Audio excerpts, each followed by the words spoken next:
अनपढ़ जाट पढ़ा जैसा, पढ़ा जाट खुदा जैसा। यह घटना सन 1270 से 1280 के बीच की है। दिल्ली में बादशाह बलबन का राज था। उसके दरबार में एक अमीर दरबारी था जिसके 3 बेटे थे। उसके पास 19 घोड़े भी थे। मरने से पहले वो वसीयत लिख गया। इन घोड़ों का आधा हिस्सा बड़े बेटे को, चौथाई हिस्सा मंझले को और 5वां हिस्सा सबसे छोटे बेटे को बांट दिया जाए। बेटे उन 19 घोड़ों का इस तरह बंटवारा कर ही नहीं पाए और बादशाह के दरबार में इस समस्या को सुलझाने के लिए अपील करने लगे। बादशाह ने अपने सभी दरबारियों से सलाह ली, पर उनमें से कोई भी इसे हल नहीं कर सका। उस समय प्रसिद्ध कवि अमीर खुसरो बादशाह का दरबारी कवि थे। उसने जाटों की भाषा को समझाने के लिए एक पुस्तक भी बादशाह के कहने पर लिखी थी, जिसका नाम खलीक बारी था। खुसरो ने कहा कि मैंने जाटों के इलाके में खूब घूम कर देखा है और पंचायती फैसले भी सुने हैं, और सर्वखा पंचायत का भी कोई पंच ही इसको हल कर सकता है। नवाब के लोगों ने इनकार किया कि यह फैसला तो हो ही नहीं सकता, लेकिन कवि अमीर खुसरो के कहने पर बादशाह बलबन ने सर्वखा पंचायत में अपने एक खास आदमी को चिट्ठी देकर सोरम गांव भेज दिया। इसी गांव में शुरू से सर्वखा पंचायत का मुख्यालय चला आ रहा है और आज भी मौजूद है।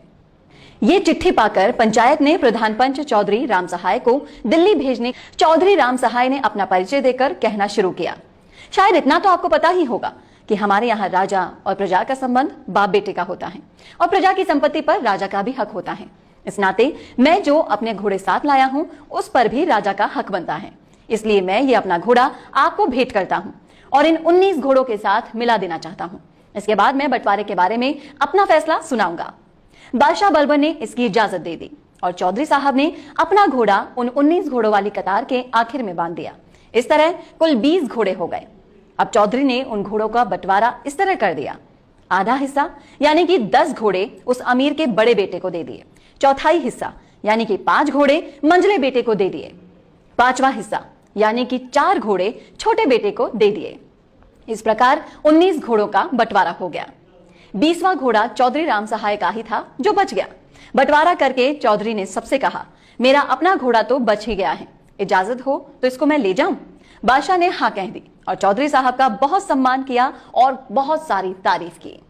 चौधरी राम सहाय अपना घोड़ा लेकर अपने गांव सोरम की तरफ कूच करने ही वाले थे, तभी वहां पर मौजूद कई हजार दर्शक इस पंच के फैसले से गदगद होकर नाचने लगे और कवि अमीर खुसरो ने जोर से कहा, अनपढ़ जाट पढ़ा जैसा, पढ़ा जाट खुदा जैसा। सारी भीड़ इसी कहावत को दोहराने लगी। तभी से यह कहावत हरियाणा, पंजाब, राजस्थान और उत्तर प्रदेश और दूसरी जगहों पर फैल गई। यहाँ ये बताना भी जरूरी है कि 19 घोड़ों के बंटवारे के समय विदेशी यात्री और इतिहासकार इब्न बतूत भी वहीं दिल्ली दरबार में मौजूद थे और ये वृतांत सर्वखा पंचायत के अभिलेखागार में भी मौजूद हैं। तो दोस्तों, ये है जाटों का इतिहास। कैसा लगा आपको? हमें कमेंट बॉक्स में कमेंट करके जरूर बताएं।